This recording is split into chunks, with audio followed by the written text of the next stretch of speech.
Hey everyone, so I'm here with Hollis, Polk, and I'm going to be asking her the 3 questions. So Hollis, what would your advice be to somebody new to ET contact? Patience, because you never know what's going to happen or when, and love. Love for the universe, love for the earth, love for your fellow creatures, and love for whoever's going to show up. That's what draws them. Awesome, that is great advice, thank you. My second question is, what does your average CE5 look like? So what we do at home is we gather for a meditation in our home. I know that not everybody can do that, but because we have a site that's pretty close to our home, we can.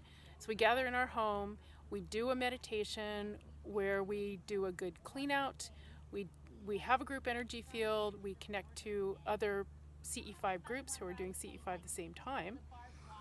Then we have a silent meditation so that whatever happens, happens. And we do often have beings show up in the room. So we do a debrief so everybody can share what their experience is. You'll be surprised how many common experiences there are.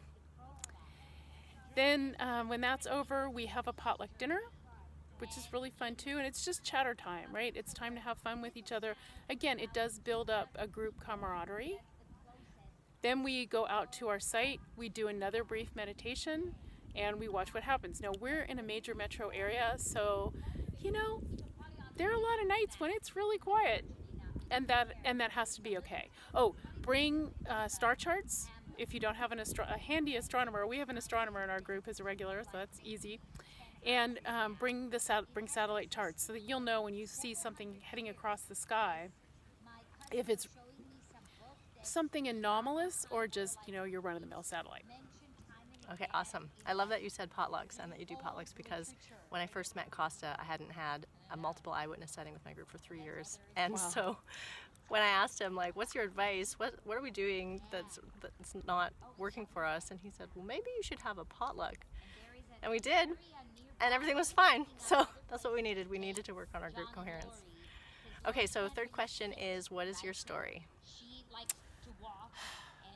Okay, so I want to preface this by saying I was a complete NASA geek as a little kid. I mean, I definitely remember being 5 years old, glued to a transistor radio, listening to John Glenn go up into space the very first time. I was never into science fiction.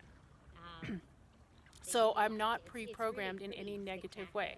I'm going to pause you, and I'm going to plug in the microphone because that lady's talking so loud. Sorry, people.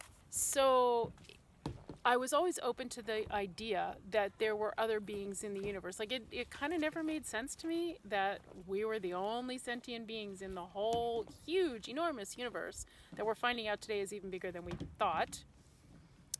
When I was 10, my dad gave me Chariots of the Gods, which is, if you haven't read it, I highly recommend it. It's all about evidence that there have been star visitors here since antiquity. So again, that opened my mind, but it wasn't part of my everyday life. It wasn't anything I was particularly interested in.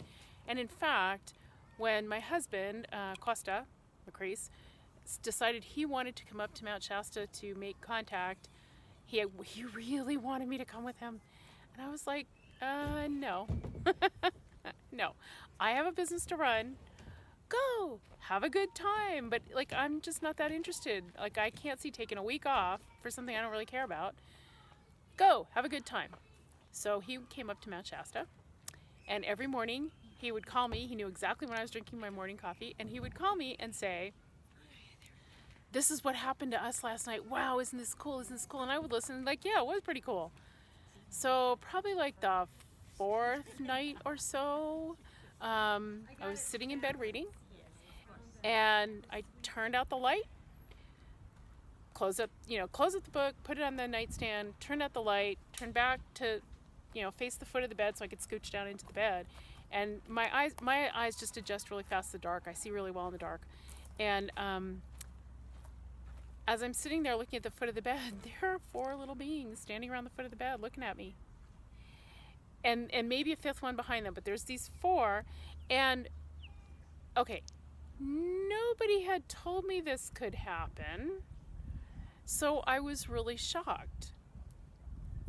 The good side was I could feel waves of love coming off them, like just love, more than I've ever felt from a human being that I wasn't hugging and completely attached to. I mean, it kind of felt like that, except they were at the foot of the bed. So I couldn't be afraid, but I was really shocked. And my mind went blank for what seemed like a really long time, but was probably on the order of 15 seconds.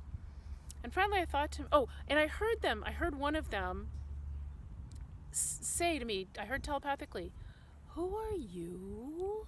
It was very sweet. And my suspicion is they had followed his thought to me. So anyway, so I'm sitting there and I finally think I should ask them a question. What do I ask? What do I ask? I know.